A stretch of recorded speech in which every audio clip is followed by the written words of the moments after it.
करेगा। सोच रहे हैं कोई सुपात्र हो, सुपात्र के हाथ में आए तब विश्व का कल्याण संभव है।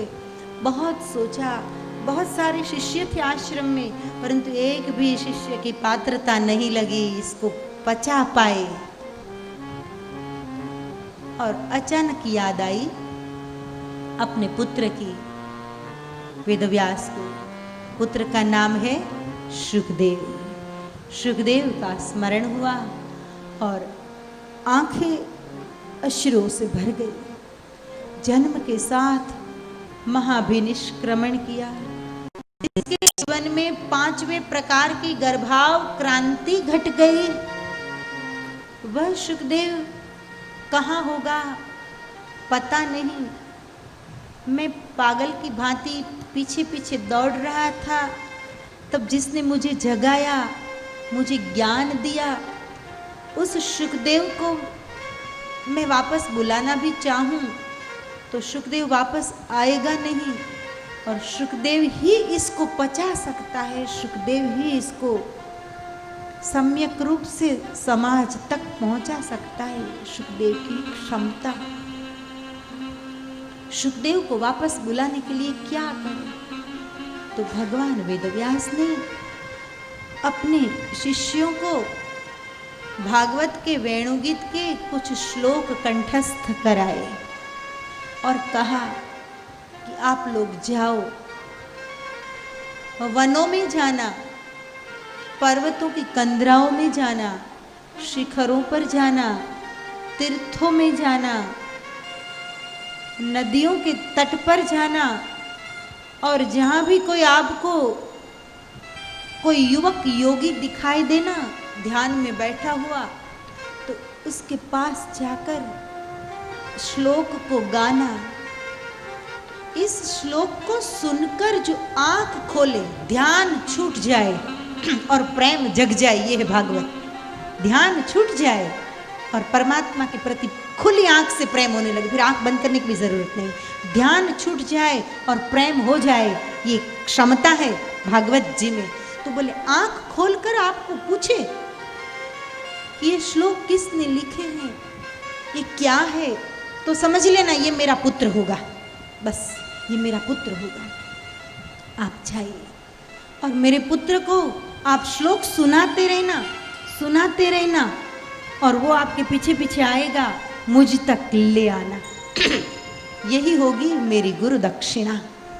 तो सारे शिष्य वेणुगीत के श्लोकों को कंठस्थ करके निकले हैं। घूमते फिरते नदियाँ, समंदर के तट, पहाड़, वन, आगे बढ़ते बढ़ते खोज करते करते कोई साधु संत ऋषि मुनि बैठे हो वहाँ जाकर श्लोक गाते थे, परंतु असर नहीं हो रहा था, परिणाम नहीं मिल रहा था। ऐसे में अचानक एक स्थान पर ये सारे ऋषि कुमार आए, वेदव्यास जी के शिष्य आए, और एक अत्यंत तेजस्वी किशोर, किशोर ही कहेंगे, 15-16 साल की उम्र है, मस्तक पर जटाजूट है, कौपिन मात्र धारण किए हुए हैं, तेजस्वी स्वरूप है, पद्मासन में लीन है और मन और बुद्धि से पर की जो अवस्था है उस अवस्था में शांत बैठे हैं। चेहरा देखा, नाक नक्श गुरुदेव जैसा लग रहा है। ये वेदव्यास जी का पुत्र तो नहीं होगा शुकदेव। एक शिष्य बहुत सुंदर गा रहा था, उसने वेणुगीत का श्लोक गाना शुरू किया। उसके बिल्कुल पास जाकर, कोई विक्षेप न हो, ऐसे शांति से बर्हापीडम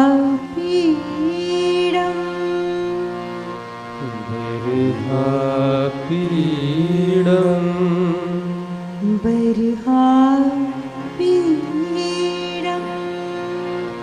बर्हापीडम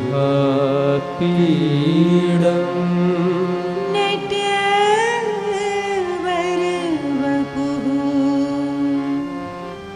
नटवर वपु कर्णियोर्कर्णिकारम्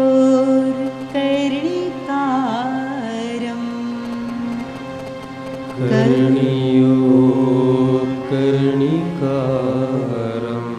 एक चरण भी पूरा नहीं हुआ है और सुनते ही शुकदेव ने नेत्र खोले, देखा ऋषि कुमारों को। आप कौन है? ये श्लोक, ये शब्दों का चयन, ये ध्वनियां, ये सौंदर्य, ये तो ब्रह्म की अनुभूति करा रहे हैं सारे शब्द। आप कौन हैं? जवाब नहीं मिला। दूसरा चरण, बिभ्रद्वासा बिभ्रद्वासा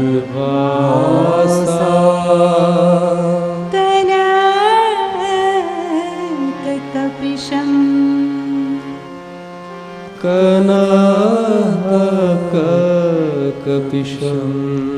वैजयन्तीं च मालाम् वैजयन्ती च मालाम्। सुखदेव को अनुभव होने लगा कि ध्यान में जो स्वरूप का दर्शन हो रहा है परमात्मा का, वह स्वरूप का ये वर्णन है। फिर से पूछा, आप लोग कौन हैं? मुझे बताइए, परिचय दीजिए। कोई जवाब नहीं। आगे बढ़े, रंध्रान वेणोर रंध्रान वेणो अधर सुधिया रधर सुधया पूरयन् गोपवृन्द पूरयन् गोपवृन्दे। सुखदेव जी खड़े हो गए। साहित्य का जो रस है ना, इसके लिए साहित्यकारों ने कहा रसो वैसह, यही ब्रह्म है। संगीत का जो रस है वही ब्रह्म है, साहित्य का जो रस है वही ब्रह्म है, भोजन का जो रस है वही ब्रह्म है, वही परमात्मा है। तो रस आने लगा, ब्रह्म का अनुभव होने लगा। सुखदेव जी को खड़े हो गए। ये श्लोक किसने लिखे हैं? कहां से आप सीखे?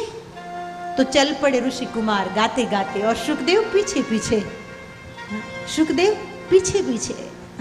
जो अनुभव ध्यान में हो रहा था, वो अनुभव खुली आंख से हो रहा है, तो मैं क्यों न जाऊं वहां? वृंदारण्यम वृंदारण्यम स्वपदरमणम् स्वपदरमणम्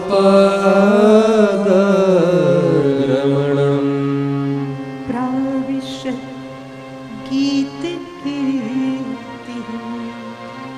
प्राविशत् गीतकीर्तनम्।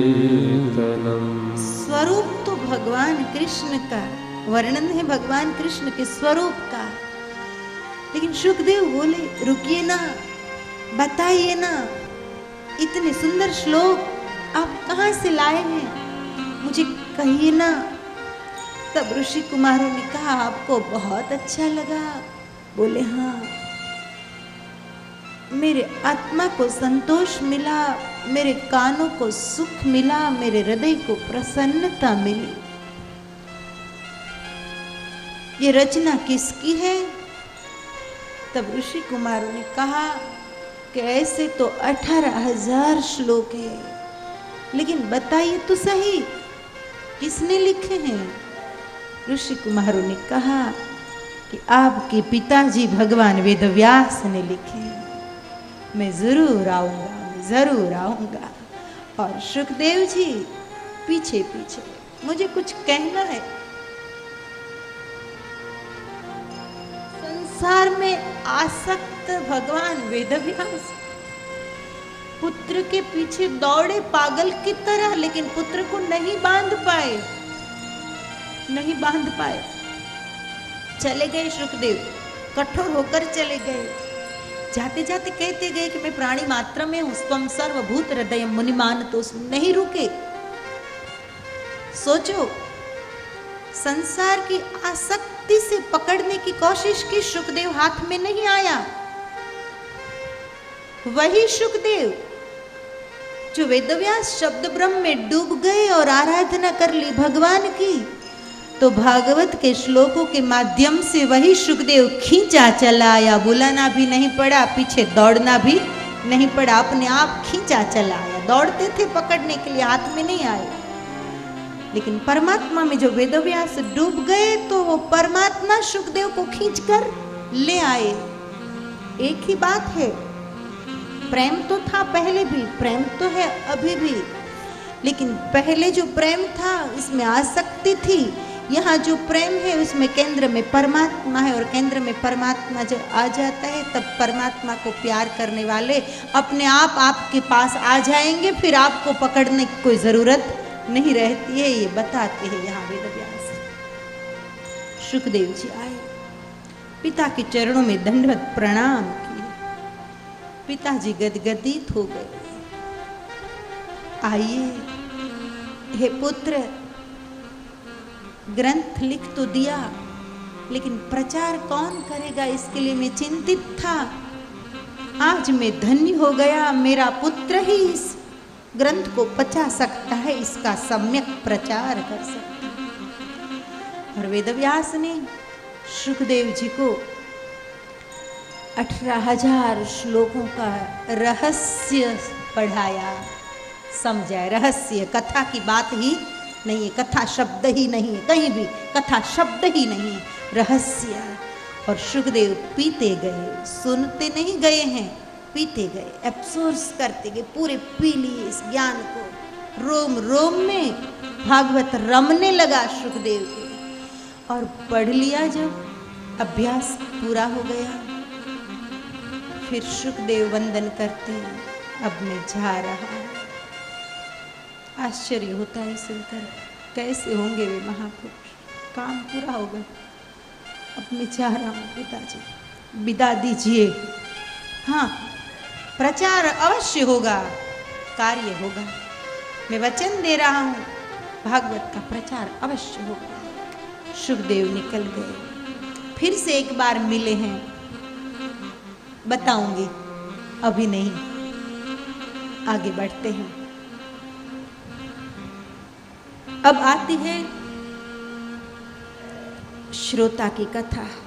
ओम नमो भगवते वासुदेवाय।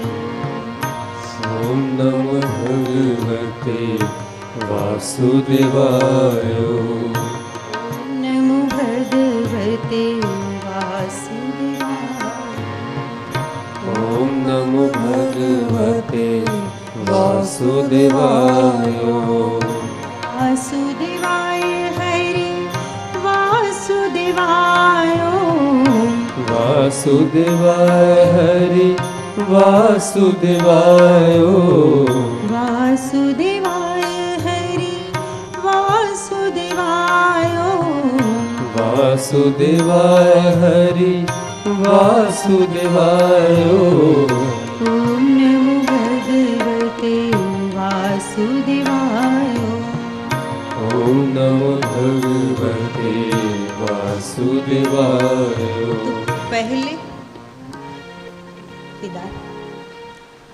पहले रचयिता की कथा ही, वेदव्यास के बारे में कुछ आया, बेटा किसका जन्म कैसे हुआ, क्या हुआ, संक्षेप में मैंने बताया, समय नहीं ज्यादा। फिर वक्ता शुकदेव की कथा आई, और अब श्रोता परीक्षित महाराज की कथा की ओर हम आगे बढ़ रहे हैं। परीक्षितो अर्थराजर्षि जन्म कर्म विलापनम्। परीक्षितो अधिराजर्षि कर्म विलापनम्। परीक्षितो अर्थराजर्षि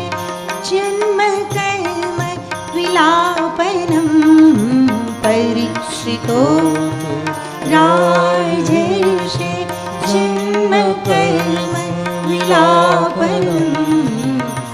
राजर्षि, ब्रह्मर्षि और राजर्षि दो शब्द है हमारे पास माता भाई। क्षत्रिय के घर में जिसका जन्म हुआ हो और ऋषि अवस्था जिसने प्राप्त कर ली वो राजर्षि, और ब्राह्मण परिवार में जिसका जन्म हुआ हो और ऋषि की अवस्था प्राप्त कर ली वे है राजर्षि। तो परीक्षितो अथ राजर्षि जन्म कर्म। अब कहते हैं राजर्षि परीक्षित के जन्म की कथा मैं कह रहा हूं। संस्थाच पांडु पुत्राणाम वक्षे कृष्ण कथोदयम। पांडव पुत्र, पांडु वंश में जिसका जन्म हुआ। माताओं भाई, महाभारत की भूमिका से शुरुआत होती है भागवत की। देवी भागवत में भी यही बात है। प्लेटफॉर्म जो तैयार होता है, बैकग्राउंड तैयार होता है, वो महाभारत से होता है। और महाभारत की भूमिका को रखते हुए वेद व्यास जी भागवत कथा में प्रवेश कराते हैं। कौरव और पांडवों के बीच में घोर युद्ध होता है। कौरव और पांडवों का जो युद्ध है ये धर्म युद्ध है, हम सब जानते हैं। सत्य और असत्य के बीच का युद्ध है, न्याय और अन्याय के बीच का युद्ध है, धर्म और अधर्म के बीच का युद्ध है, होश और बेहोशी के बीच का युद्ध है। तो यहाँ धर्म युद्ध चल रहा है कौरव और पांडवों का। अश्वत्थामा एक बार पांडवों के शिविर में रात के समय पर आता है। द्रौपदी के 5 पुत्र सोए हैं। अश्वत्थामा को लगा कि 5 पांडव सोए हैं और 5 पांडवों का मैं वध करके महाराज दुर्योधन के पास जाऊंगा। दुर्योधन महाराज प्रसन्न हो गए। 5 पांडवों का वध एक बार जो हो गया तो फिर युद्ध हो गया समाप्त और विजय आ गया कौरवों के पक्ष में।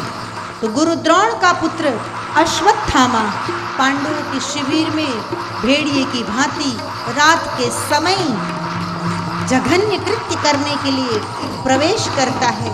और द्रौपदी के 5 पुत्र सोए हैं। उसे लगता है 5 पांडव सोए हैं और द्रौपदी के सोए हुए 5 निर्दोष पुत्रों का वध करके चला जाता है। सुबह हुई, पता चला, द्रौपदी जी ने देखा चारों ओर लहू बह रहा है। मेरे 5 पुत्रों का वध पता चल गया। यह जघन्य कृत्य किसका है? यह जघन्य कृत्य अश्वत्थामा का है। द्रौपदी को क्रोध आया और क्रोध करके द्रौपदी ने प्रतिज्ञा की और अर्जुन को कहा, हे धनंजय, हे भारत, हे अर्जुन, हे पार्थ, हे विजय, सारे नाम अर्जुन के हैं। चंडिका बन गई आज द्रौपदी, क्रोधित हो गई। मेरी प्रतिज्ञा है जहां भी अश्वत्थामा हो उसको पकड़ कर लाइए और अश्वत्थामा के मस्तक को काट कर लाइए। अश्वत्थामा के मस्तक पर बैठकर मैं स्नान करूंगी।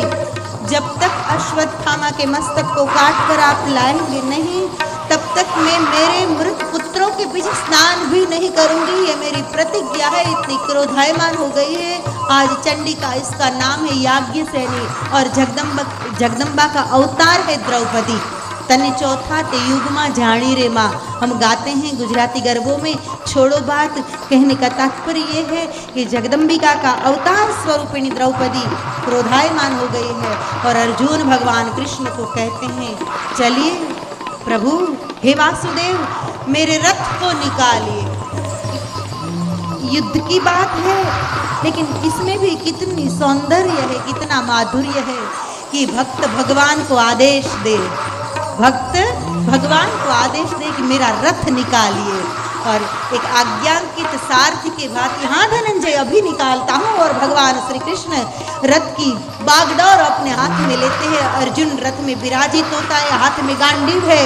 गांडीव का टंकार करता हुआ अर्जुन द्रौपदी को कहता है कि हे पांचाली, आज सूर्यास्त होने के पहले अश्वत्थामा का मस्तक लाकर तेरी गोद में रख दूंगा, पकड़ कर लाकर रहूंगा। अर्जुन ऐसी प्रतिज्ञा करता है और कृष्ण पवन में अश्वों के साथ उस रथ को चल नहीं रहा है। रथ मान उड़ रहा है, आसमान में निकले। चारों ओर अश्वत्थामा को ढूंढते हुए अश्वत्थामा भयभीत हो गया है। आज अर्जुन छोड़ेगा नहीं। और अश्वत्थामा अचानक मिलता है तो भगवान कृष्ण कहते अर्जुन छोड़ना मत उसको, और अर्जुन अश्वत्थामा को पकड़ते हैं। अश्वत्थामा कांप रहा है, भयभीत हो गया है। आज अर्जुन छोड़ेगा नहीं। कृत्य हो तो गया है, पांडव मानकर 5 पुत्रों को मार दिए, काम तो हुआ नहीं और मरने की नौबत आ गई। भयभीत अश्वत्थामा को भगवान कृष्ण कहते हैं मार, उतार ले उसका मस्तक। तब बड़ा प्यारा श्लोक है, बड़ा प्यारा श्लोक वेदव्यास ने लिखा, मत्तम प्रमत्तम उन्मत्तम सुप्तम बालम स्त्रियम झड़म प्रपन्नम वीरथम भीतम नरिपु हंति धर्मवित्। महाराज बचपन से आपके साथ रहे हैं प्रभु, आपने ही तो सिखाया। अचानक धर्म की स्मृति हो गई, सत्य की स्मृति हो गई अर्जुन को अचानक, और कहते हैं कि प्रभु आपके पास से ही सुना है, सीखा है, आप शास्ता है, कृष्ण शास्ता है, गीता गाई है। प्रभु आपने सत्य समझाया है कि मत अर्थात नशे में जो धुत हो गया हो, प्रमत्त अर्थात विषय वासना से जो घिर गया हो, विषय वासना के क्षणों में जो हो, उन्मत्त अर्थात जो पागल हो गया हो। समझना, बड़ा प्यारा श्लोक है कि मत्तम प्रमत्तम उन्मत्तम सुप्तम, सोता हुआ अर्जुन कह रहा है कि प्रभु आपने ही सिखाया है कि भले शत्रु हो परंतु जो शराब पी रखी हो और होश न हो तो ऐसी स्थिति में मारना नहीं चाहिए। विषय वासना में अगर लीन हो तो ऐसी स्थिति में उसको मारना नहीं चाहिए। अगर पागल हो गया हो तो पागलपन में शत्रु का वध करना नहीं चाहिए। मत्तम प्रमत्तम उन्मत्तम सुप्तम, शत्रु अगर नींद में सोया हो तो सोए हुए शत्रु पर वीर पुरुष हाथ नहीं उठाता है। सुप्तम बालम, शत्रु अगर बच्चा हो तो बच्चे को मारना नहीं चाहिए। मत्तम प्रमत्तम उन्मत्तम सुप्तम बालम स्त्रियम, शत्रु अगर स्त्री हो तो हाथ उठाना नहीं चाहिए। जड़म अर्थात शत्रु के हाथ पैर काम न करे, पैरालिटिक हो गया हो तो ऐसी स्थिति में उसे मारना नहीं चाहिए। प्रपन्नम, दुखी हो गया हो, अंदर से व्याकुल हो गया हो तो ऐसी स्थिति में वार नहीं करना चाहिए। प्रपन्नम वीरथम, उसके पास रथ न हो तो ऐसी स्थिति में नहीं मारना चाहिए। कर्ण के पास रथ नहीं था, रथ का पहिया धरती में चला गया था कर्ण का, तो मौके का फायदा उठाकर धोखे से मारा गया है कर्ण को, धोखे से, बाकी कर्ण नहीं मरता। परंतु प्रपन्नम वीरथम, जब शत्रु के पास उसका रथ न हो, वाहन न हो, तब उसको मारना नहीं चाहिए। प्रपन्नम वीरथम भीतम, और डर गया हो, जब भयभीत हो गया हो तब दया का पात्र है, उसे नहीं मारना चाहिए प्रभु। और आप कहते हैं मार दो, आपने ही सब सिखाया है इस धर्म को, और आप कहते हैं मार दे। तो कृष्ण ने कहा स्वप्राणान पर प्राणेभ्य प्रपुष्णात्य ऋण खल तद्वधस्तस्य ही श्रेयो, दूसरों के प्राणों के द्वारा अपने प्राण को जो पुष्ट करना चाहता है, ऐसे खल को मारने में कोई पाप नहीं है। मैं कहता हूँ मार दे, परंतु कृष्ण ने, अर्जुन ने कहा नहीं भगवान, मुझसे ये नहीं हो पाएगा, क्योंकि आज अश्वत्थामा भयभीत है, उसके पास रथ नहीं है, अकेला पड़ गया है, व्याकुल हो गया है, प्रपन्न है। तो ऐसी स्थिति में धनंजय अर्जुन नहीं मार सकता। अर्जुन तो उस पर वार कर सकता है जो बरोबरी कर सके उसके सामने। ऐसी स्थिति में मैं उस पर वार नहीं कर सकता हूँ भगवान ने। हाँ, मैं उसको पकड़ कर ले जाऊंगा द्रौपदी के पास। द्रौपदी को जो न्याय करना है वह न्याय द्रौपदी करेगी। अश्वत्थामा को पकड़ते हैं, तोड़ी पकड़कर लाते हैं द्रौपदी के पास। कृष्ण भगवान उकसाते तो है उसको, बहुत उकसाते हैं कि कहाँ तक पालन करता है धर्म का, देखो तो सही, मेरे दिए हुए उपदेश पर कब तक चलता है, देखो तो सही। उकसाते हैं, मार दे अर्जुन। अर्जुन बोले नहीं, बोले तेरी प्रतिज्ञा का क्या होगा, तेरी प्रतिज्ञा है कि सूर्यास्त होने से पहले खत्म कर दूंगा।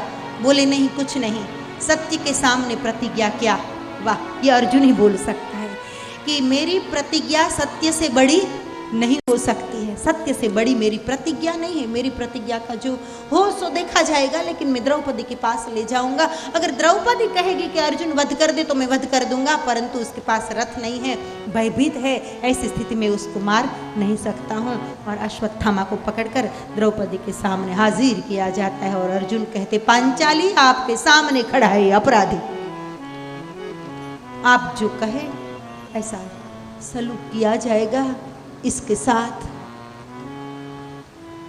क्षणों की ही बात होती है। ये युद्ध, ये वर्णन, ये वीर रस, ये सब तो ठीक है, सब ठीक है, मैं कहती हूँ, भले सुंदर लगता हो रस के दृष्टि से, ये सब ठीक है, लेकिन मूल बात इतनी है कि क्रोध की अवस्था जब आए ना, तब कुछ क्षण के लिए धैर्य रखना, क्रोध चला जाएगा, अपने आप चला जाएगा।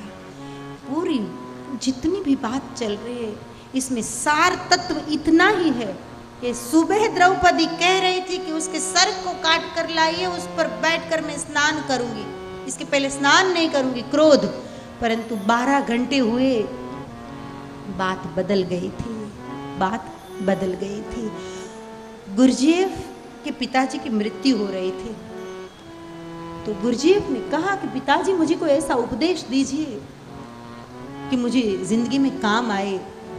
तब मरते हुए पिताजी ने कहा कि बेटा, तुझे जब क्रोध आए और क्रोध में तू कोई निर्णय लेना चाहे, तब एक वचन मुझे दे, 24 घंटा तू सोचेगा, 24 घंटा, 24 घंटे के बाद तुझे जो करना है वो करना। गुरजेफ के पिताजी जानते थे कि मन तो प्रवाहित है और प्रवाह स्थिर नहीं रहता, बदलता जाता है। क्रोध आए तो 24 घंटा लेना, बस निर्णय 24 घंटे के बाद, क्रोध में, हाँ, बाकी नहीं, लेकिन क्रोध में 24 घंटे के बाद निर्णय लेना। पिता को पता था 24 घंटों में से तो प्रवाह पूरा बदल जाएगा। तो गुरजेफ ने लिखा है कहीं कि ये बात से मुझे इतने अनुभव हुए कि मैं घातक परिस्थितियों में से बच गया, मैं भी बचा, दूसरों को भी मैंने बचाया। तो यहाँ यही स्थिति है। सुबह बात और थी द्रौपदी की, शाम हुई तो क्या हुआ, सामने खड़ा कर दिया अश्वत्थामा को। द्रौपदी क्या किया जाए, द्रौपदी क्या बोली, कांपता हुआ अश्वत्थामा, भयभीत अश्वत्थामा, मौत नजर आ रहा है। और जैसे गुरुपुत्र को देखा तो द्रौपदी कहती है, उवाच मां हन्तस्य बन्धनानयनं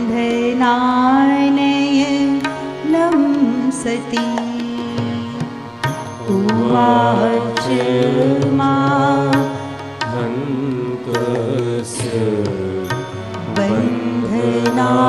बन्धनानयनं सती,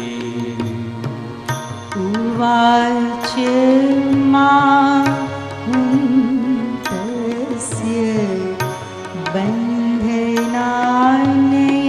बन्धनानयनं सती,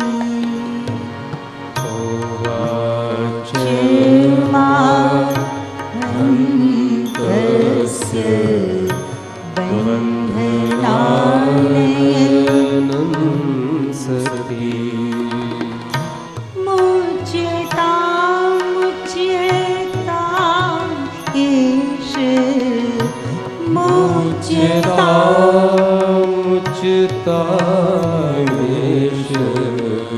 मुच्यतामेष,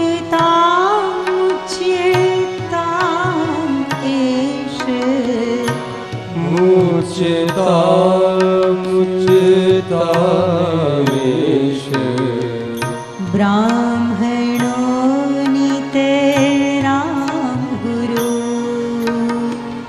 ब्राह्मणो नितरां गुरु। क्या बोली द्रौपदी, मां हन्तस्य, वध मत करना, मत मारना, मत मारना। दया प्रकट हो गई। मैं भी आपसे कहती हूँ, इस कथा में से इतना ही मैं सीधी भी बात कर सकती थी आपके सामने, लेकिन प्रसंग के द्वारा कुछ बातें याद रह जाती है, रेफरेंस आता है। मैं कहूंगी कि क्रोध में सोचना, विचार करना, 24 घंटे लेना, हो सकते हैं आप भूल जाए, लेकिन द्रौपदी की याद आएगी, आपको पूरा प्रसंग याद आएगा। तो महापुरुष जिस मार्ग पर चला हो ना, उससे हम प्रेरणा लेते हैं और उसे याद करके हम ऐसा जीने की कोशिश करते हैं। इसलिए मुझे प्रसंग को कहना पड़ता है। द्रौपदी ने क्या कहा? उवाच माहंतस्य, मत मारो अर्जुन, मत मारना, वध मत करना। द्रौपदी डर गई कि मार तो नहीं देगा कहीं। सुबह कुछ और कह रही थी, शाम स्टेटमेंट बदल गया। उवाच माहंतस्य बंधनानैनं सती। उवाच माहंतस्य बंधनानैनं सती।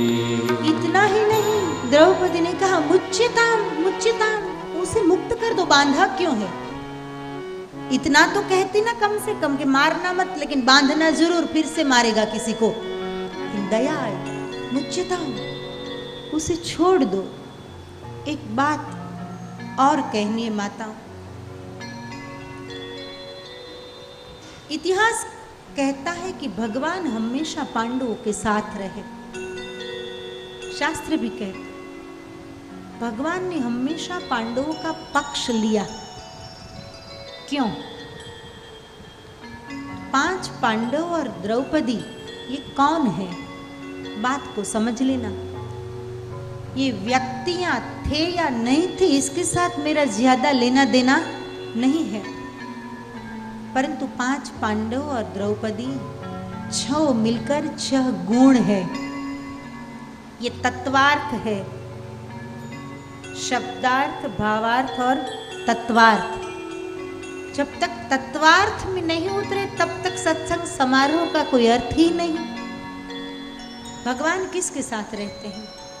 भगवान किसका पक्ष लेते हैं? याद रखना भाइयों, माताओं, कृष्ण हमेशा रहे, पांडवों के साथ ही रहे, सपोर्ट किया उसका, उसके पक्ष में रहे, उसके साथ रहे। क्यों? 5 पांडव, ये 5 गुण है। कौन कौन से गुण? युधिष्ठिर धर्म है, जहां धर्म होता है वहां कृष्ण होते हैं। अर्जुन कर्मयोगी है, जहां सम्यक कर्म होता है वहां परमात्मा रहते हैं। सम्यक कर्म, योग्य कर्म। भीम बल है, परंतु सम्यक बल, दूसरों को परेशान करे ऐसा बल नहीं, धर्म की रक्षा के लिए जो बल का उपयोग हो रहा है, तो भीम बल है। सहदेव ज्ञान है, नकुल सेवा का प्रतीक है और द्रौपदी दया का प्रतीक है। याद रखना। और माताओं, भाइयों, फिर से कहती हूं, याद रहे, जहां धर्म है, जहां सम्यक कर्म है, जहां ज्ञान है, जहां सात्विक बल है, जहां सेवा है और जहां दया है, यह 6 गुण अगर आप में आ गए तो कृष्ण आपके साथ है, चिंता नहीं है दुनिया की। याद रखना माताओं, परमात्मा आपके साथ है। ये 6 गुण फिर से एक बार बोलती हूँ, धर्म, सम्यक कर्म, सात्विक बल, ज्ञान, सेवा और दया। तो ये 5 पांडव और द्रौपदी ये 6 गुणों के प्रतीक है। और जहाँ इतने गुण होते हैं, परमात्मा कृष्ण को गौरव होता है ऐसे गुणवान पुरुष का साथ देने में। भगवान को गौरव होता है, भगवान आनंदित होते हैं। भगवान मौका ढूंढते हैं, कहाँ मदद कर दूं, कैसे मदद कर दूं। परमात्मा मौका ढूंढते हैं ऐसे गुणवान पुरुष की मदद करने के लिए। तो माताओं, भाइयों, द्रौपदी दया है। मुच्यताम मुच्यताम, द्रौपदी ने कह दिया इसको छोड़ दो। कृष्ण ने कहा द्रौपदी तेरी प्रतिज्ञा का क्या होगा? द्रौपदी ने कहा वो प्रतिज्ञा नहीं थी, वो क्रोध था।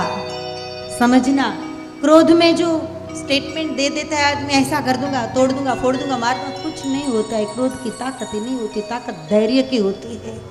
मुच्येतामुच्येतायेष ब्राह्मणो नीते राम गुरु।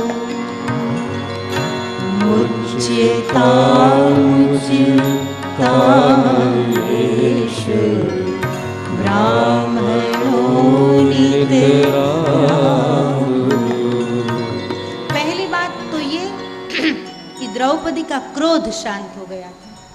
जब क्रोध शांत हो जाता है तब बुद्धि का आवरण हट जाता है। बुद्धि का आवरण जब हट जाता है तब बुद्धि योग्य निर्णय ले पाती है। तो द्रौपदी ने एक निर्णय तो ये दे दिया कि कैसा भी ये ब्राह्मण है, हमेशा के लिए गुरु है, इसलिए नहीं मारना चाहिए। दूसरा, भयभीत है, मरे हुए को क्या मारना। रामचरितमानस में अंगद बोलता है 14 प्रकार के लोग मरे हुए हैं, जीवत शब सम 14 प्राणी। 14 प्रकार के लोग मरे हुए हैं। कौन कौन से 14 प्रकार के? कौल काम बस कृपन विमूढ़ा, अति दरिद्री अजसी अति बूढ़ा, सदा रोग वश संतत क्रोधी, विष्णु विमुख श्रुति संत विरोधी, तनु पोषक निंदक अघ खानी, जीवत शब सम 14 प्राणी। ये 4 चौपाई पर बोलना हो ना 2 दिन बोल सकते हैं, मजबूरी क्या करें। ऐसे 7 दिन का सत्संग कराते, 1 महीना की कथा होनी चाहिए।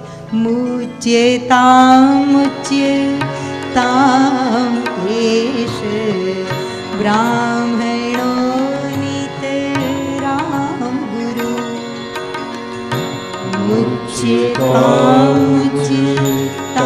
मुच्येतामुच्येतायेष ब्राह्मणो नीते राम गुरु। रावण की सभा में जाकर अंगद बोल रहा है कि मैं बानर हूँ, मैं बानर फल खाने लायक।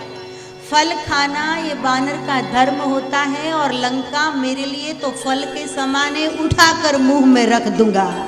मैं राम का भक्त हूँ, पूरी लंका को उठाकर मुंह में रख दूंगा। मैं बानर फल खाने लायक।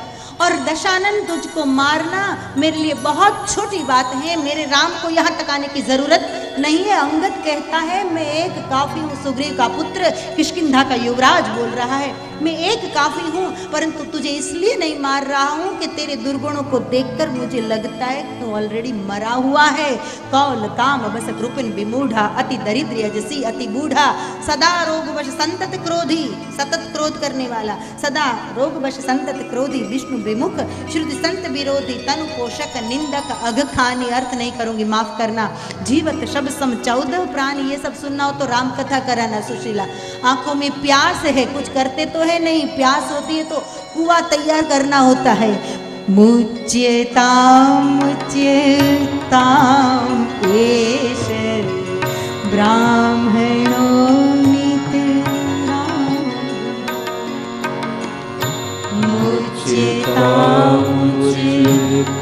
मुच्येतामुच्येतायेष ब्राह्मणो नीते राम गुरु। जीवत शब सम 14 प्राणी। 14 दुर्गुण जिसमें है वो जीता हुआ शब है। हे दशानन तुझे क्या मारना। आज यही निवेदन द्रौपदी अलग शब्दों में दे रही। एक तो मरा हुआ है, मरे हुए को क्या मारना। भयभीत है, क्या मारना, वो तो मर गया, अपने कर्मों से खत्म हो गया। दूसरी बात, ब्राह्मण है, कैसा भी है, ब्राह्मणों का बहुत बड़ा योगदान है इस समाज को प्रबुद्ध करने में। तो ब्राह्मण है, उसका प्लस पॉइंट है। ब्राह्मण को नहीं मारना चाहिए। बहुत सारी बातें आ गई। इससे आगे कहा, क्रोध में आकर भले मैंने जो कुछ भी कह दिया, परंतु हे धनंजय गुरुपुत्र है, आप धनुर्विद्या सीखे कहां से? उसके पिताजी के पास से। अगर गुरु द्रोण आपको विद्या नहीं सिखाते तो आप कुछ नहीं कर सकते। आज आप धनंजय नहीं होते, आप आज विजय नहीं होते। हे अर्जुन, तो जिसके पिताजी के पास से आपने विद्या सीखी, उसी के पुत्र का आप हनन कर देंगे, उसी के पुत्र को आप मार देंगे, तो ये तो ठीक नहीं है। गुरु पुत्र है तो कम से कम गुरु द्रोण को याद करके भी उसको छोड़ देना चाहिए, उसको क्षमा दे देनी चाहिए।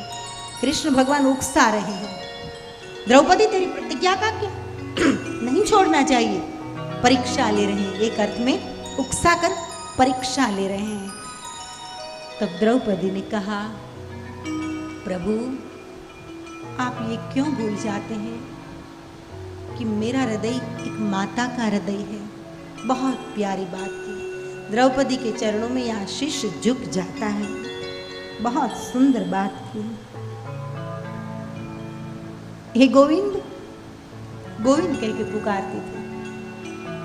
सहेली थी कृष्ण की, मित्र है कृष्ण द्रौपदी की। हे गोविंद, आप ये क्यों भूल जाते हो कि मेरा हृदय एक माता का हृदय है। प्रभु, पुत्र की कोई हत्या कर देता है तो माता के हृदय में कैसी पीड़ा होती है, उस पीड़ा का अनुभव आप नहीं कर सकते हैं, आप नहीं कर सकेंगे। मैं अनुभव कर रही हूं, पुत्र को कोई मार देता है तो कैसी पीड़ा होती है। प्रभु, अश्वत्थामा ने मेरे पुत्र को मार दिया, मैं बांझ हो गई और पुत्रवध की वेदना सहन कर रही हूं, और हम बदला लेने के लिए अश्वत्थामा को मार देंगे तो जो पीड़ा मुझे हो रही है वही पीड़ा गौतमी को होगी, गुरु द्रोण की पत्नी को होगी। तो एक माता ही समझती है कि माता के दिल पर क्या बीतेगा। इसलिए मैं हाथ जोड़कर कहती हूँ, मुच्यतां एष ब्राह्मणो नितरां गुरु। मुच्यतां एष ब्राह्मणो नितरां गुरु। आप छोड़ दीजिए, उसको मुक्त कर दीजिए। और द्रौपदी ने जब वात्सल्य की बात की, मातृ हृदय की बात की, भगवान कृष्ण चुप हो गए। नारी के गौरव की बात जहां आती है चुप हो जाते हैं कृष्ण। ठीक है अर्जुन, द्रौपदी चाहती है तो छोड़ दे, परंतु उसकी शक्ति को ले ले। और अश्वत्थामा की पूरी शक्ति थी मस्तक के मणि में। सुना होगा आपने, मणि था यहाँ। अर्जुन ने बालों सहित मणि को खींच लिया मस्तक में से और फिर अश्वत्थामा को छोड़ दिया।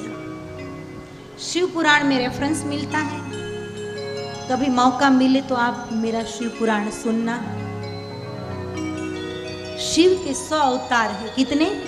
महादेव जी के 100 अवतार हैं, और उन 100 अवतारों में से एक अवतार अश्वत्थामा का है। और अश्वत्थामा शिव का अवतार है, इसलिए उसकी मृत्यु नहीं है, अमर है। अश्वत्थामा बलिर्व्यासो हनुमश्च विभीषण कृपा परशुरामश्च सप्ते चिरंजीवी। ये 7 चिरंजीवी है। आज भी सिद्ध महात्माओं को अश्वत्थामा का दर्शन होता है। किसी के मन में प्रश्न उठे कि अश्वत्थामा शिव का अवतार था तो ऐसा कृत्य करते हैं शिव, हो सकता है प्रश्न, परंतु वहां तो ये बात है कि चिदानंद रूपम शिवोहम शिवोहम पृथ्वी पर आकर सारी लीलाएं की, परंतु उसको न पाप छू सकता है न पुण्य छू सकता है, एक अर्थ में कहे तो। और दूसरी बात, शिव पुराण में स्पष्ट लिखा है कि शिव ने विष्णु को वरदान दिया था कि आप जब जब अवतार धारण करके पृथ्वी पर आएंगे तब आपकी महिमा बढ़े, ऐसा कुछ न कुछ मैं करूंगा। तो अश्वत्थामा ने भले बुरे जितने भी काम किए, इसमें आफ्टर ऑल कृष्ण की महिमा बढ़ती है। उत्तरा की कथा आएगी तब भी वहाँ कृष्ण की महिमा ही बढ़ती है। तो शिव ने वरदान दिया है कि हे विष्णु, आपकी महिमा बढ़े, ऐसा ही सब होगा। और अश्वत्थामा का जो पूरी भूमिका है, रोल जो पूरा है, वो कृष्ण की महिमा को बढ़ाता है। ये पुराण का प्रमाण है। छोड़ो, आगे बढ़ रहे माताओं भाइयों। यहाँ अश्वत्थामा को छोड़ देते हैं, मणि को ले लेते हैं भैरवी। युद्ध पूर्ण होता है, संक्षेप में कहती हूं, युद्ध पूर्ण होता है, पांडवों की विजय होती है और भगवान श्री कृष्ण 3 अश्वमेध यज्ञ कराते हैं युधिष्ठिर महाराज के पास, क्योंकि युद्ध में पाप लगता है। लाखों विधवाएं, लावारिस बच्चे, खून की नदियां, तो युद्ध जनित पाप में से पांडवों को मुक्त कराने के लिए 3 अश्वमेध यज्ञ कराते हैं भगवान श्री कृष्ण और फिर विदा ले रहे हैं। बड़ी प्यारी बात है माताओं भाइयों, जब भगवान कृष्ण विदा ले रहे हैं, रथ बाहर खड़ा है, सॉरी शिवरंजनी देंगे, रथ बाहर खड़ा है, द्वारिका जाने की तैयारी हो रही है, सारे काम तो पूरे हो गए हैं। इतने में अचानक क्या हुआ, उत्तरा गर्भवती थी, पेट में बच्चा था, महाराज परीक्षित गर्भ में थे और उत्तरा उसको पाल रही है। एकमात्र निशानी, पांडव वंश की एकमात्र निशानी, उसे पालना, सुरक्षित रखना, उसको जन्म देना एक माता का दायित्व तो है, साथ साथ एक सामाजिक दायित्व है। हस्तिनापुर का उत्तराधिकारी उत्तरा के गर्भ में पल रहा है। अश्वत्थामा के मन में अभी भी बदले की भावना है और अश्वत्थामा ने उत्तरा के गर्भ पर शक्ति का प्रहार किया और गर्भ जलने लगा। उत्तरा के पेट में दर्द उठा, गर्भ तो कच्चा था, क्या हो रहा है मुझे समझ में नहीं आ रहा है। और उत्तरा सीधी दौड़ कर जाती है मैदान में जहां भगवान कृष्ण रथ में बैठने की तैयारी कर रहे हैं, द्वारिका निकलने की तैयारी कर रहे हैं। मैं कुछ पूछना चाहूंगी माता, समझने जैसी बात है। बहू घर में हो, कोई भी बहू बेटी घर में हो और गर्भवती हो और गर्भ को कोई तकलीफ हो, दर्द उठे, तो स्त्री किससे बात करेगी? कोई स्त्री से ही बात करेगी ना, सास को कहेगी या कोई देवरानी हो, कोई जेठानी हो, ननंद हो, उसे बात करेगी ना। परंतु किसी से बात नहीं की उत्तरा ने, किसी से बात नहीं की। दौड़कर उत्तरा सीधी पहुंची मैदान में जहां भगवान कृष्ण खड़े। पाहि पाहि महायोगिन देव देव जगत्पते। पाहि पाहि महायोगिन देव देव जगत्पते। पाहि पाहि महायोगिन देव देव जगत्पते। पाहि पाहि महायोगिन देव देव जगत्पते। प्रभु बचाइए, प्रभु मेरी रक्षा कीजिए, देवों के देव है आप, जगत के पति, प्रभु मुझे बचाइए। और पैरों में गिर पड़ी मैदान में जाकर।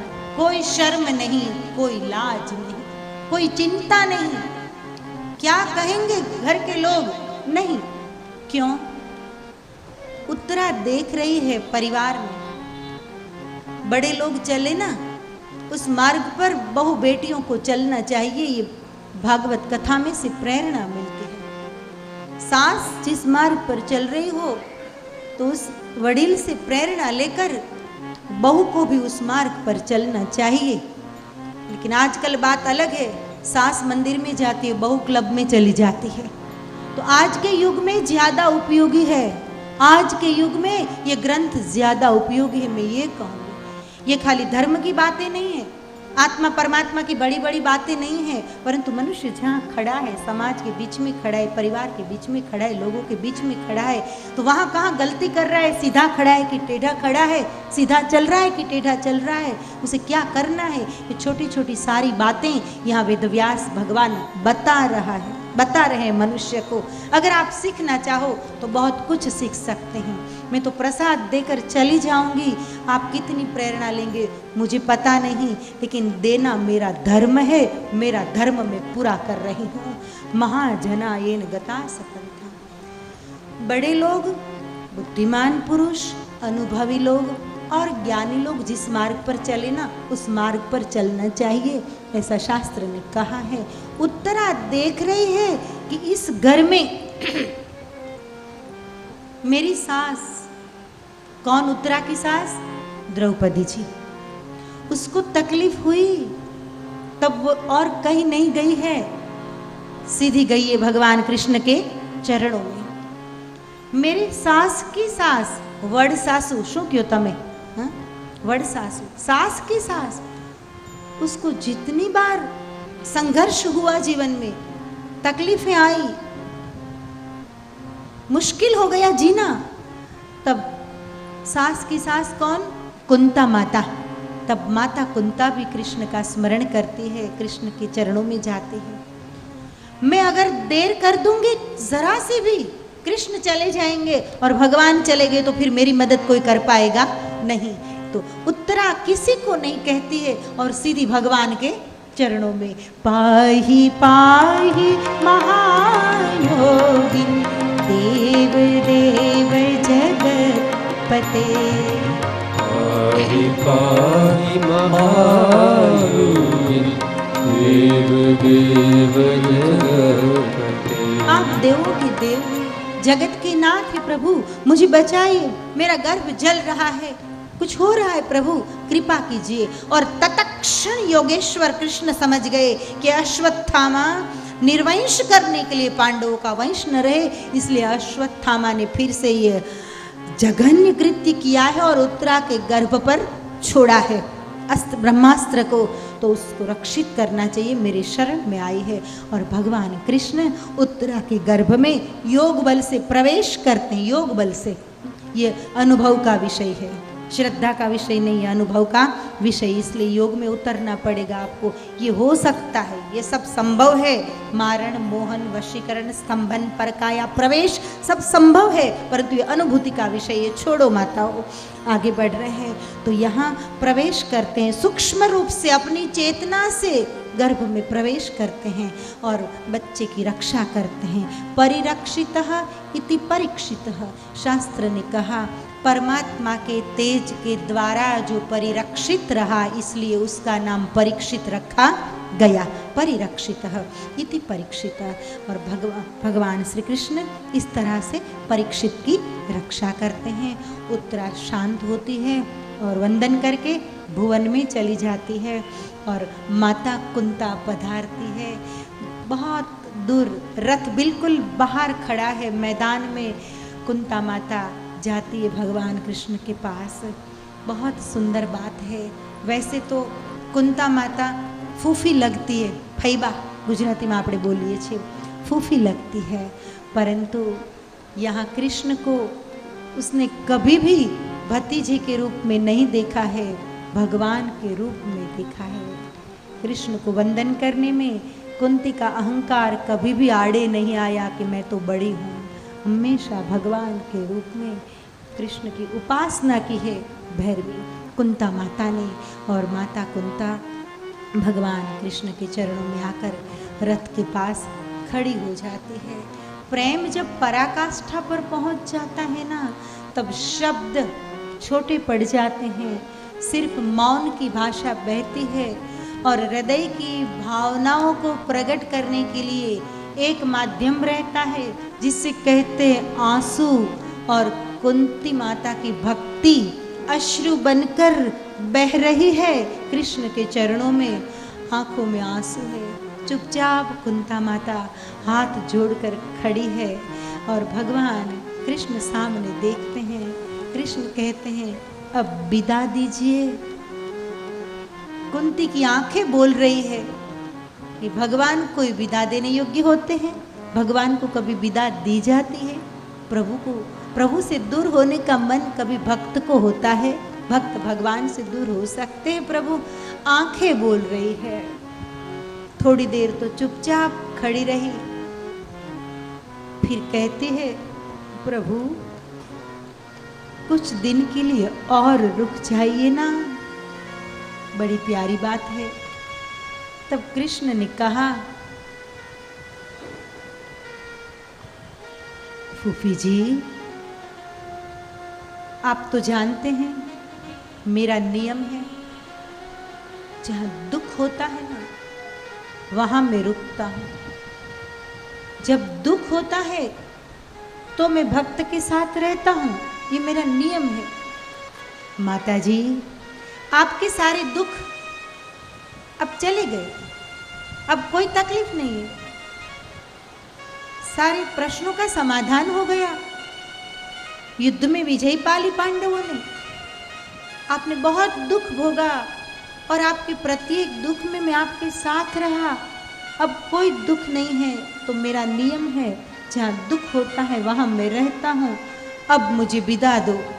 तब कुंती फिर से रो पड़ी, आंखों में आंसू, और कुंती कहती है, बड़ी प्यारी बात है, कुंती कहती है कि प्रभु अगर आपका सिद्धांत, प्रिंसिपल्स होते हैं ना सबके, अगर आपका सिद्धांत, आपके नियम ऐसे है कि जहाँ दुख होता है वहाँ ही आप रहते हैं और रुकते हैं, तो कुंती आपके चरणों में फिर से थोड़ा दुख मांगती है, थोड़ा दुख दे दो, परंतु मुझे भगवान चाहिए, धन्य, मुझे परमात्मा चाहिए।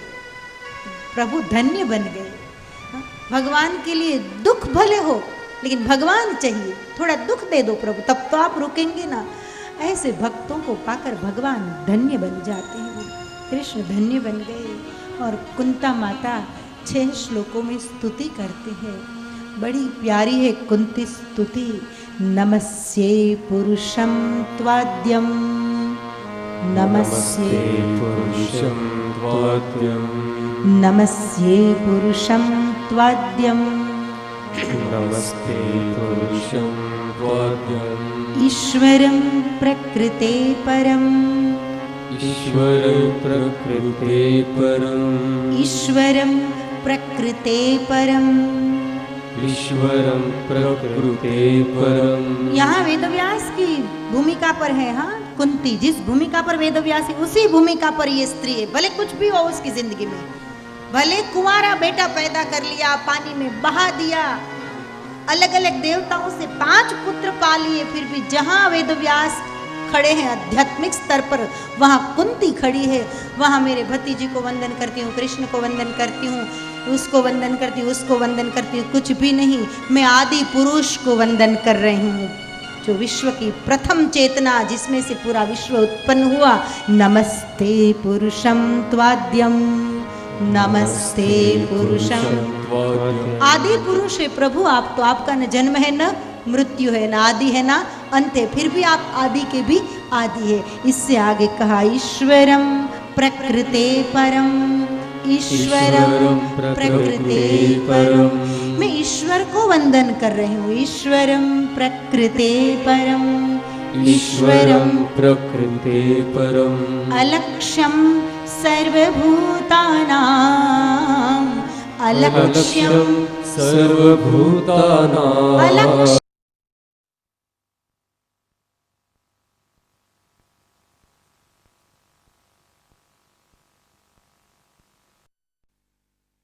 अंतर बहिरवस्थितम्,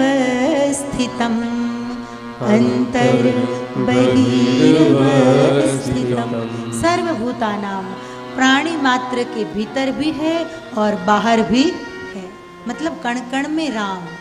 कुंती ये कह रही है कि प्रभु आप सब जगह है, भले ध्यान में न आए आसानी से, योगियों के लिए भी मुश्किल है दृढ़ करना मन उसमें, फिर भी अलक्ष्यम सर्वभूतानाम अंतर बहिर्वस्थितम, जो जीव प्राणी मात्र के भीतर भी विराजित है और बाहर भी जड़ चेतन आदि में है।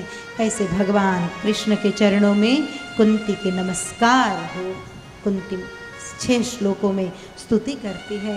नमः पंकजनाभाय, नमः पंकजनाभाय, नमः पंकज मालिने, नमः पंकज मालिने नमः पंकज नेत्राय नमः पंकज नेत्राय नमः पंकज नेत्राय नमः पंकज नेत्राय नमस्ते पंकजांघ्रये नमस्ते पंकजांघ्रये। सर से लेकर पैर तक कृष्ण में कमल ही कमल नजर आता है कुंता माता को।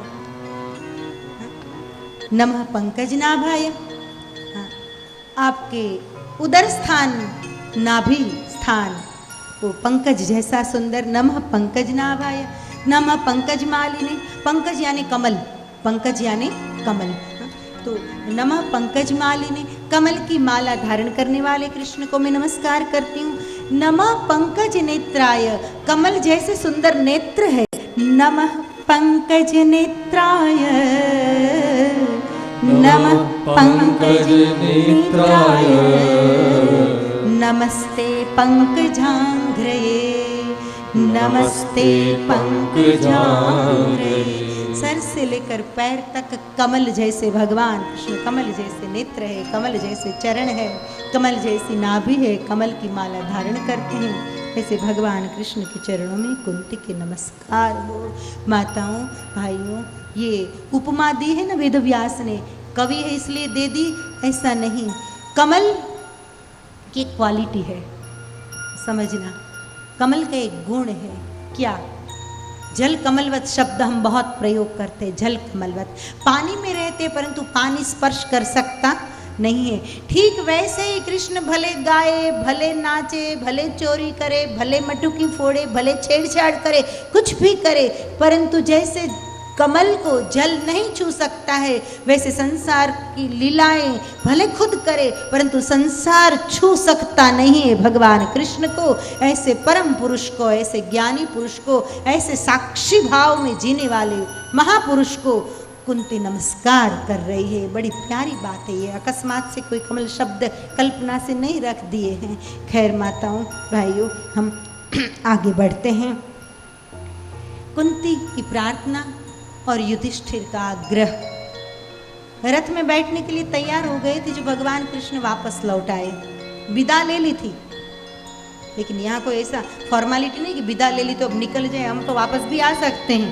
निकल गए हो विरार से भी वापस आ सकते हैं। ओम नमो भगवते वासुदेवाय, ओम नमो भगवते वासुदेवाय, ओम नमो भगवते वासुदेवाय, ओम नमो भगवते वासुदेवाय।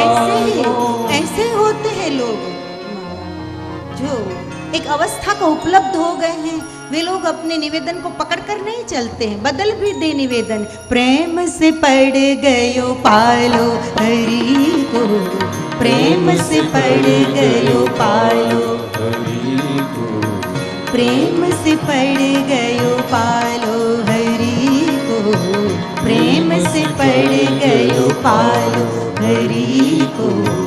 प्रेम के पाले पढ़कर प्रभु ने, प्रेम के पाले पढ़कर प्रभु ने, प्रेम के पाले पढ़कर प्रभु ने, प्रेम के पाले पढ़कर प्रभु ने, नियम पलट ही डालो हरि को। प्रेम से पढ़ गयो पालो हरि को, प्रेम से पढ़ गयो पालो। प्रेम के कारणे नंद के आंगने, प्रेम के कारणे नंद के आंगन, प्रेम के कारणे नंद के आंगने, प्रेम के कारणे नंद के आंगन। ठुमक ठुमक प्रभु चालो, ठुमक ठुमक प्रभु चालो। प्रेम के बस ब्रज की गलियन में, प्रेम के बस ब्रज की गलियन में, गोविंद गेंद उछालो हरि को, प्रेम से पड़ गयो पालो हरि को, प्रेम से पड़ गयो पालो।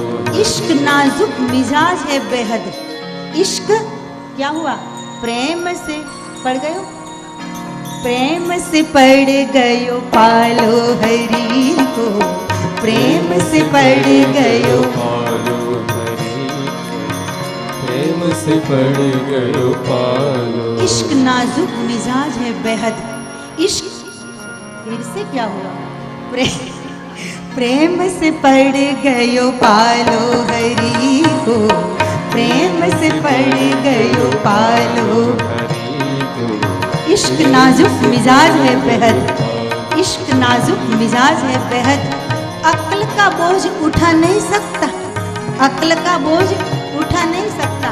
बुद्धि ने निर्णय ले लिया, बुद्धि ने निर्णय ले लिया कि अब निकल जाना है, द्वारिका जरूरत है, लोग याद कर रहे हैं, लेकिन कुंती का प्रेम देखा तो अरे बुद्धि गई भाड़ में। प्रेम से पड़ गयो पालो हरि को, प्रेम से पड़ गयो पालो हरि को, प्रेम से पड़ गयो पालो हरि को, प्रेम से एक भिलनी ने कहा था, सिंगल, प्रेम से एक भिलनी ने कहा था, प्रेम से एक भिलनी ने कहा था, प्रेम से एक भिलनी ने कहा था, बैठ प्रभु मेरे खा लो, बैठ प्रभु मेरे लायो। फिर वहाँ राम विचार करे कि मैं मर्यादा पुरुषोत्तम, अयोध्या का राजकुमार, भविष्य का राजा, अरे मैं भगवान, क्षत्रिय, और ये भिलनी और झूठे बोल, नहीं नहीं मैं कैसे खा सकता हूँ। इश्क नाजुक मिजाज है बेहद, इश्क नाजुक मिजाज है बेहद, अक्ल का बोझ उठा नहीं सकता, अक्ल का बोझ उठा नहीं सकता। प्रेम से एक भिलनी ने कहा था, प्रेम से एक भिलनी ने कहा था, प्रेम से एक भिलनी ने कहा था, प्रेम से एक भिलनी ने कहा था, बैर प्रभु मेरे खा लो, बैर प्रभु मेरे आलो, झूठे फल श्री राम स्वीकारो, झूठे फल श्री राम स्वीकारो, झूठे फल श्री राम स्वीकारो, झूठे फल श्री राम स्वीकारो, भेद भाव सब टालो हरि को, प्रेम से पड़ पालो, प्रेम से पड़ गयो पालो हरि को, प्रेम से पड़ गयो पालो, प्रेम रिझैया मक्खन चुरैया, प्रेम रिझैया, माखन चुरैया, प्रेम रिझैया मक्खन चुरैया, प्रेम चुरैया, माखन चुरैया, हमरो पाप चुरा लो, हमरो पाप, हमरो पाप चुरा लो। मक्खन की चोरी तो करते भगवान, लेकिन यहाँ भक्त प्रार्थना करते हैं कि हकीकत में मैं आपको तभी चोर समझूंगी जब मेरे पापों को आप चुरा लो, मेरी गलतियों को चुरा लो, बुराइयां मेरी है, मेरे दुर्गुण है, सब कुछ चुरा ले भगवान, तब तो सच्चा चोर, बाकी चोर कैसा।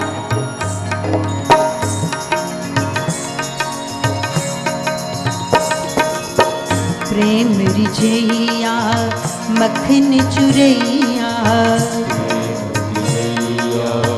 माखन चुरैया, प्रेम रिझैया मक्खन चुरैया, प्रेम रिझैया माखन चुरैया। और मैं प्रेम से कहती हूँ, प्रेम रिझैया, प्रभु आपको प्रेम से रीझ जाते हैं, तो मेरे पापों को चुरा लो, ये भी मैं प्रेम से कहती हूँ प्रभु, तो एक बार कृपा करके चुरा लो। प्रेम रिझैया मक्खन चुरैया, प्रेम रिझैया मक्खन चुरैया, हमरो पाप चुरा लो, हमरो पाप चुरा लो। मोहिनी माधव प्रेम मगन भई, मोहिनी माधव प्रेम मगन भई, मोहिनी माधव प्रेम मगन भई, मोहिनी माधव प्रेम मगन भई। कृपा करी अपना लो हरि को, प्रेम से पड़ गयो पालो हरि को, प्रेम से पड़ गयो पालो हरि को, प्रेम से पड़ गयो पालो हरि को, प्रेम से पड़ गयो पालो प्रभु को, प्रेम से पड़ गयो पालो प्रभु को, प्रेम से पड़ गयो पालो प्रभु को, प्रेम से पड़ गयो पालो।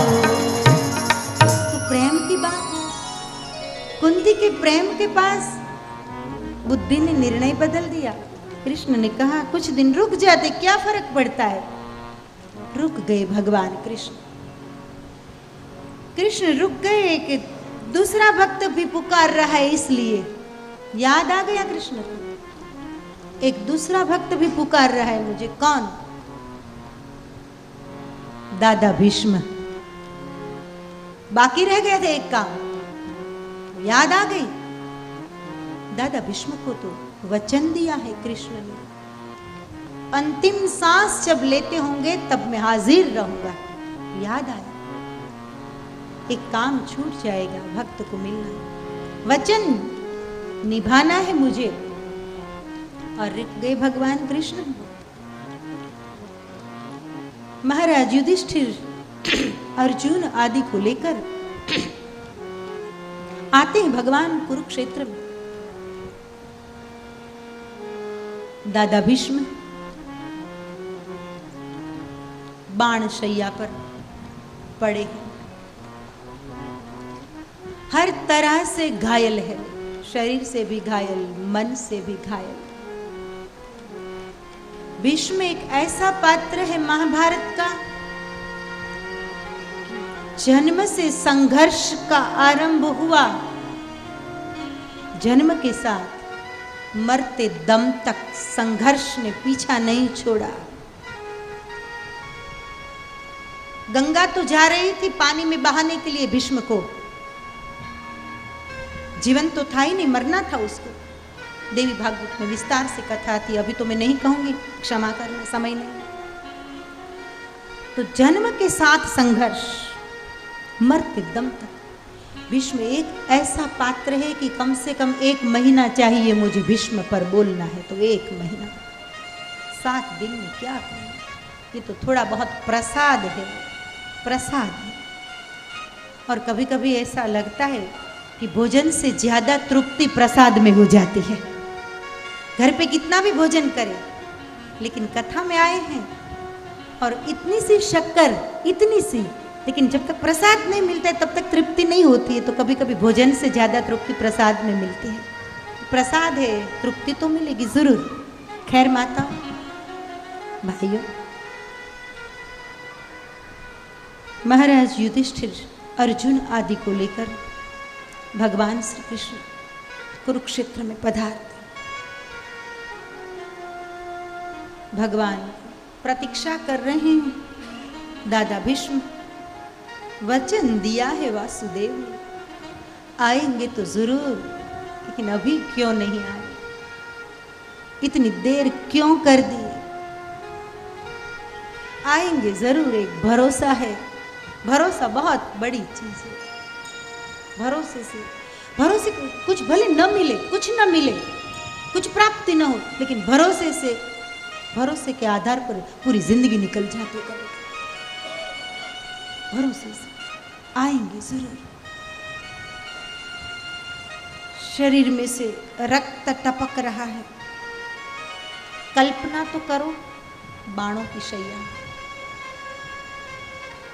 इतने बाण धर दी है अर्जुन ने दादा भीष्म के शरीर में। जब दादा गिरे तो धरती पर नहीं गिरे, बाणों की शैया बन गई।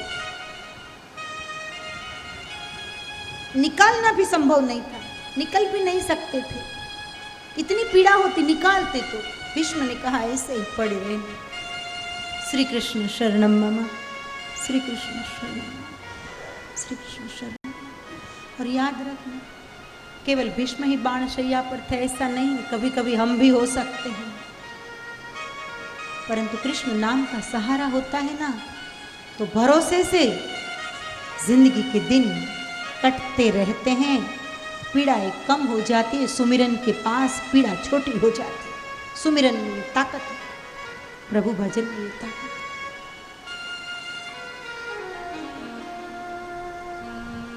श्री कृष्ण शरणम मम का छाप करते हुए प्रतीक्षा कर रहे हैं, इंतजार कर रहे हैं भक्त भगवान को। कृष्ण पहुंचे, मोर मुकुटधारी बांके बिहारी, पीतांबर धारी, रसेश्वर रासेश्वर योगेश्वर ज्ञानेश्वर। जैसे ही लेटे हुए दादा ने देखे, धन्य हो गए। हाथ उठ नहीं सकते थे, शरीर उठ नहीं सकता था, कृष्ण आ गए। मजबूरी तो देखो, वंदन करना चाहते हैं, सर नहीं उठ सकते, केवल आंखें चमक रही है, उठता नहीं है अब तो कदम मुझ गरीब का, उठता नहीं है अब तो कदम मुझ गरीब का। मंजिल को कहो दौड़ के ले मुझको राह में, मंजिल को कहो दौड़ के ले मुझको राह में। भगवान मंजिल है, भक्त की मंजिल सामने आ गई। हाँ, मंजिल अगर चाहे तो मुझे राह में ले सकती है, ये गरीब तो उठ सकता नहीं है। आ गए वासुदेव, शब्दों से दादा भीष्म स्वागत करते हुए कहते हैं, गंगा पुत्र भीष्म का प्रणाम स्वीकार हो वासुदेव गोविंद के चरणों में। अर्जुन दादा को देखकर बच्चे की तरह रोने लगा।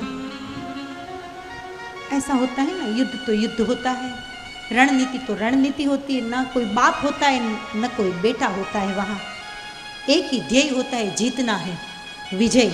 फिर घर की नीति हो या मैदान की, जीतना एक लक्ष्य होता है। तो तब तो अर्जुन ने धर दिए थे शरीर में बाण, लेकिन अब बोध हो रहा है कि जिस दादा की गोदी में खेलकर हम बड़े हुए, जिस दादा ने हमको वात्सल्य दिया, उस दादा की ऐसी हालात करने में मैं निमित्त बना।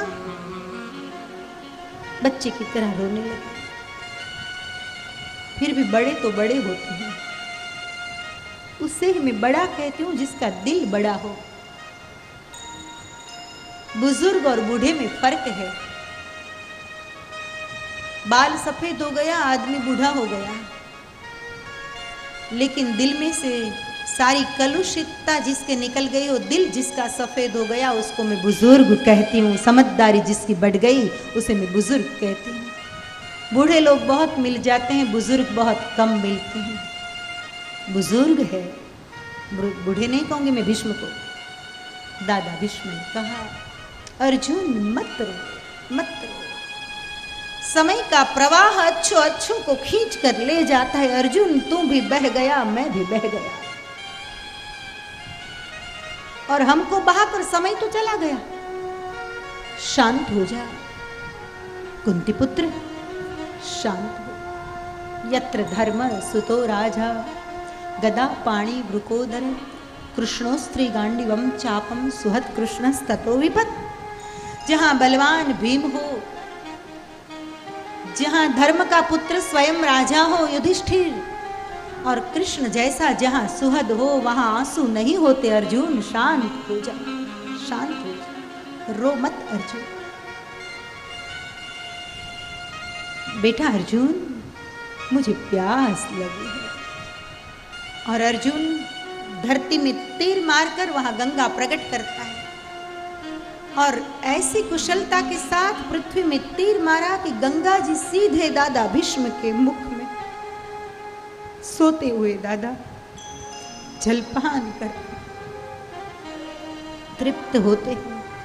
अर्जुन को आशीर्वाद देते हैं। दादा भूल गए ये बाणों की पीड़ा को, भले मारा भूल गए। यह बुजुर्ग, भूलना सीखो। जिंदगी में सुखी होना है ना, छोड़ना सीखो, भूलना सीखो, लेट गो करना सीखो। यही मंत्र है, ग्रज नहीं, ग्रंथियां नहीं। कृष्ण सामने खड़े हैं। दादा भीष्म कहते हैं, बड़ा प्यारा प्रसंग है, शांति से सुनना। वासुदेव,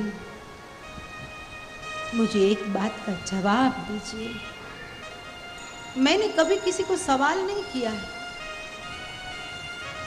जिंदगी भर बोझ ढोता रहा हस्तिनापुर को सुरक्षित रखने के लिए,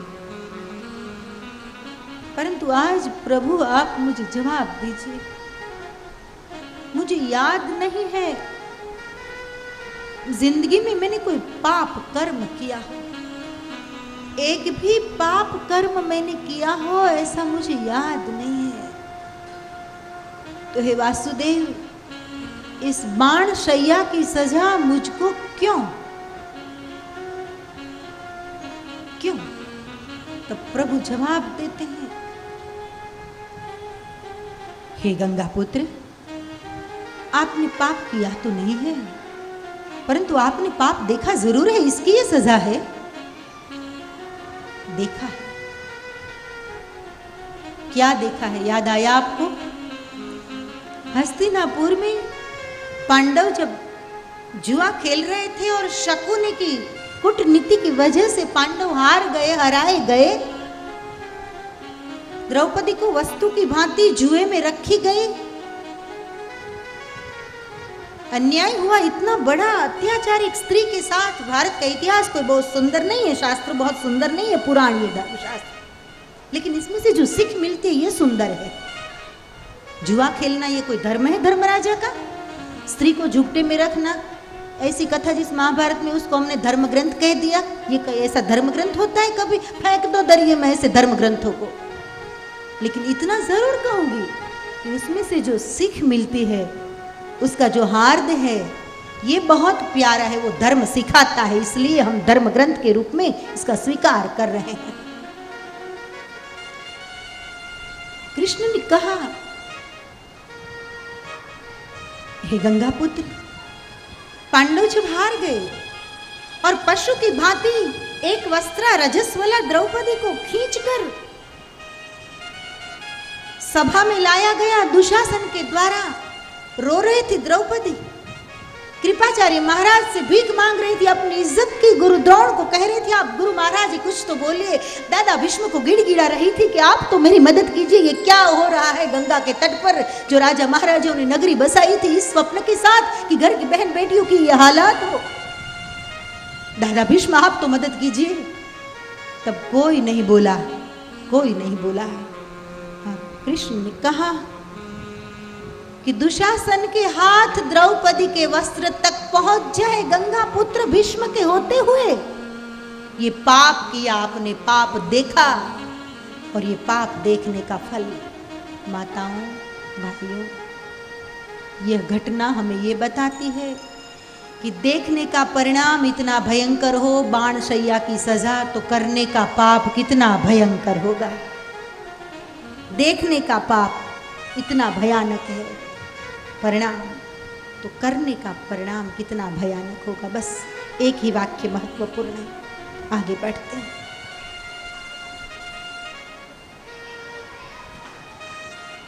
भगवान कृष्ण सामने प्रश्न करते हैं, गंगा पुत्र, मैं युद्ध में देख रहा था, आपका प्रेम तो पांडवों के प्रति था, आपकी आंखों में पांडवों के प्रति वात्सल्य में देख रहा था, परंतु एक बात का जवाब देंगे कि आपका हृदय पांडव पक्ष में होते हुए भी आप कौरवों के साथ रहकर क्यों लड़े, सेनापति पद का स्वीकार क्यों किया?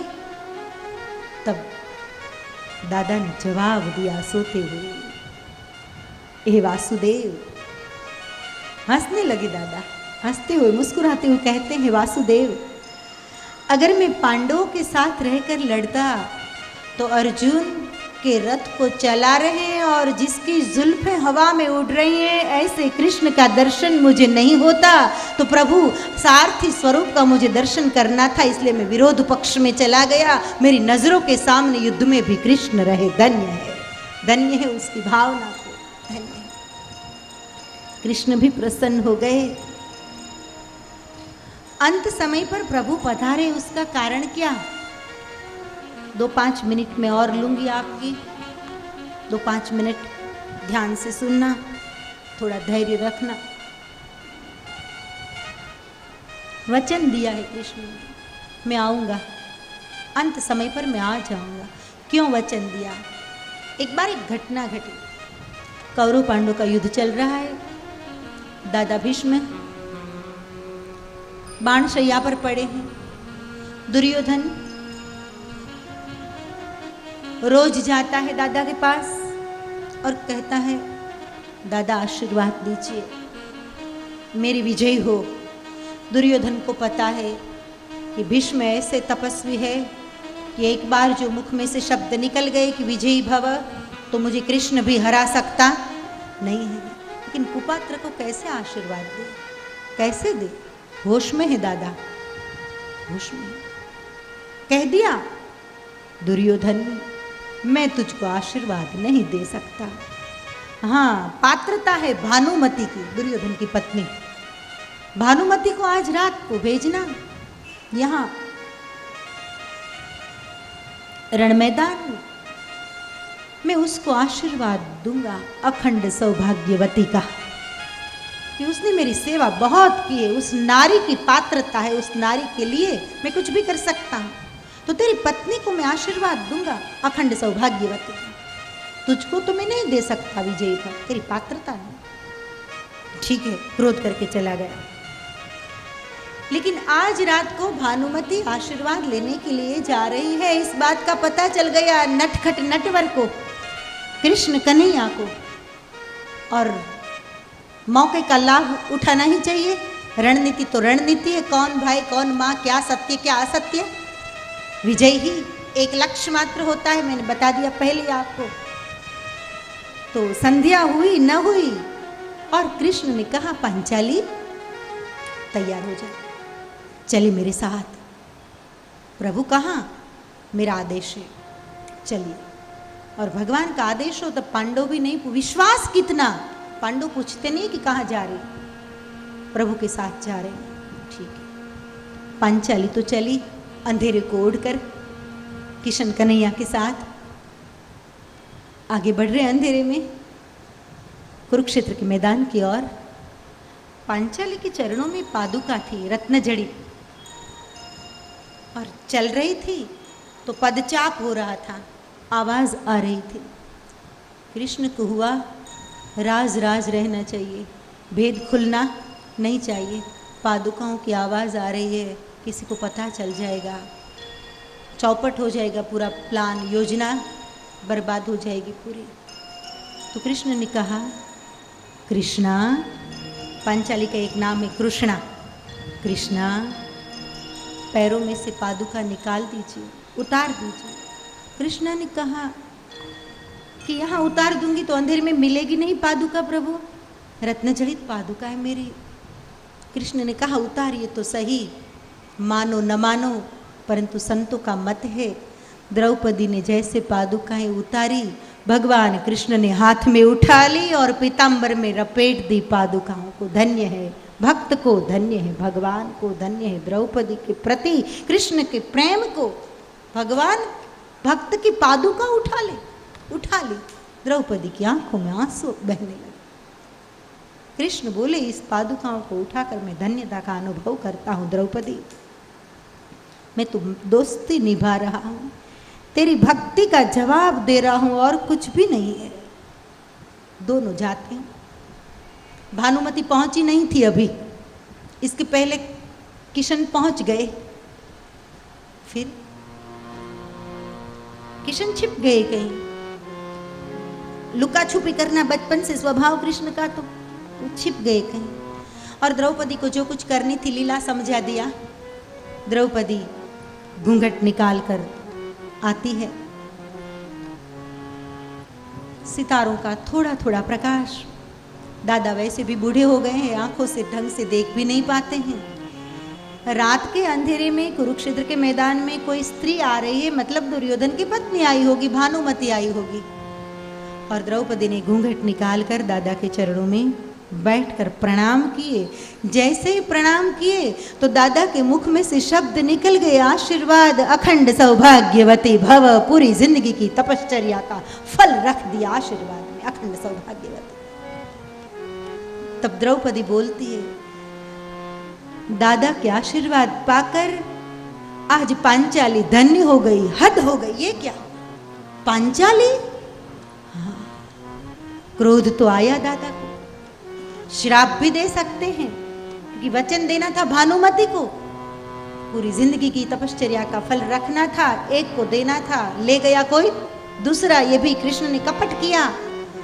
तो क्रोध तो आया, परंतु इस क्रोध करे न करे इसके पहले भगवान कृष्ण आते हैं और हाथ जोड़कर कहते हैं, गंगा पुत्र को नहीं लगता है ये योग्य पात्र को ही आशीर्वाद मिले हैं? क्या बोले भीष्म? किशन कन्हैया, हे नटखट, हे नटवर, ये तू ही कर सकता है, ये लीला सब तेरी ही है। ठीक है, जो हो गया सो हो गया, लेकिन अब भानुमति को जवाब क्या दूंगा? लेकिन एक वचन आज मुझे दो प्रभु। भगवान बोले, कहिए गंगा पुत्र, आप जो मांगेंगे कृष्ण प्रतिबद्धित होगा वचन देने के लिए। तब गंगा पुत्र ने कहा, कुरुक्षेत्र के रण मैदान में उत्तरायण के जब तक सूर्य हो तब तक मैं प्रतीक्षा करूंगा बाण शैया पर, और जैसे ही योग्य मुहूर्त आएगा तब मैं शरीर छोड़ना चाहूंगा। परंतु प्रभु, जब मैं अंतिम श्वास ले रहा हूं तब कृष्ण मेरे सामने खड़ा हो। भगवान वचन दो, आप मेरे सामने खड़े रहेंगे। तथास्तु, भगवान कृष्ण ने कहा, ठीक है, मैं वचन दे रहा हूं। जब प्राण तन से निकले गोविंद नाम लेकर, जब प्राण तन से निकले। कृष्ण ने वचन दे दिया। और याद आ गया कि मैं चला जाता द्वारिका तो वापस आना पड़ता। अच्छा हुआ उत्तरा आई, अच्छा हुआ कुंता माता आई, युधिष्ठिर ने आग्रह किया। और 12 श्लोक में दादा भीष्म स्तुति करते हैं, पुष्पाग्रा छंद है, 12 श्लोक वर्णन करने बैठूं तो 12 बजे तक आप सुनते रहो और मैं बोलती रहूं, परंतु समय नहीं है। त्रिभुवन कमनम तमाल वर्णम रविकर गौरवराम्बरम दधाने वपुरलक कुलावृतार्णाब्जे विजय सखे रतिरस्तु में कृत्या। त्रिभुवन कमनम, इतनी पीड़ा है, परंतु कृष्ण को देखकर भीष्म का कवि जग गया ऐसा लगता है। और दादा भीष्म कहते हैं कि तीनों भुवन को मोहित करने वाले कृष्ण के चरणों में मेरा प्रणाम हो। तमाल वर्णम, तमाल के वृक्ष के जैसा श्याम जिसका वर्ण है, ऐसे कृष्ण के चरणों में भीष्म का नमस्कार हो। रविकर गौरवराम्बरम दधाने, सूर्य की किरणें जैसी चमकती है वैसे जिसके वस्त्र चमक रहे हैं पीतांबरधारी, मैं ऐसे कृष्ण के चरणों में प्रणाम करता हूँ।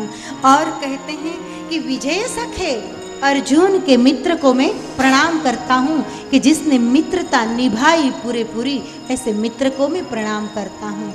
और कहते हैं कि रण मैदान में भगवान आपकी लटें, आपकी जुल्फें जो उड़ रही थी ना, वो कैसी लग रही थी, जैसे संतों का समुदाय परमात्मा के स्वरूप पर मुग्ध होते हैं और परमात्मा के इर्द गिर्द रहने का प्रयास करते हैं, वैसे आपकी लटें आपके मुख के इर्द गिर्द आने का प्रयास करती थी। बहुत सुंदर, वेदव्यास ने, साहित्यिक मूल्य भी बहुत है, बहुत सुंदर श्लोक है, समय नहीं है।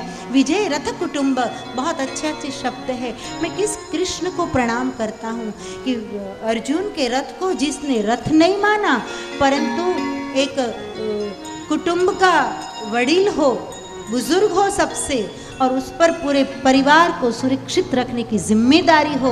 और जिम्मेदारी के साथ जिस तरह कोई अपने कुटुंब की रक्षा करे, इस तरह जिस कृष्ण ने अर्जुन के रथ की रक्षा करी, ऐसे भगवान कृष्ण के चरणों में भीष्म के नमस्कार हो। स्तुति करते हैं और पूरी अघनाश्री स्तुति करते हैं। और दादा भीष्म धीरे धीरे धीरे अपने मन को शांत कर रहे हैं। धर्मराज युधिष्ठिर को कृष्ण कहते हैं कि दादा भीष्म के पास से ज्ञान ले ले। तब युधिष्ठिर ज्ञान लेते हैं। स्त्री का धर्म क्या, राजा का धर्म क्या, ब्राह्मण का धर्म क्या, वानप्रस्थी का धर्म क्या और ब्रह्म ज्ञान क्या, ये सब वर्णन करने के लिए 2-3 दिन चाहिए। इतनी प्यारी बातें हैं। मैं संक्षेप में कह रही हूँ।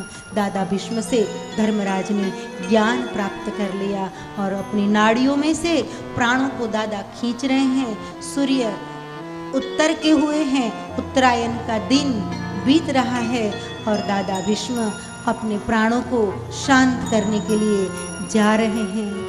हे राम, हे कृष्ण, भगवान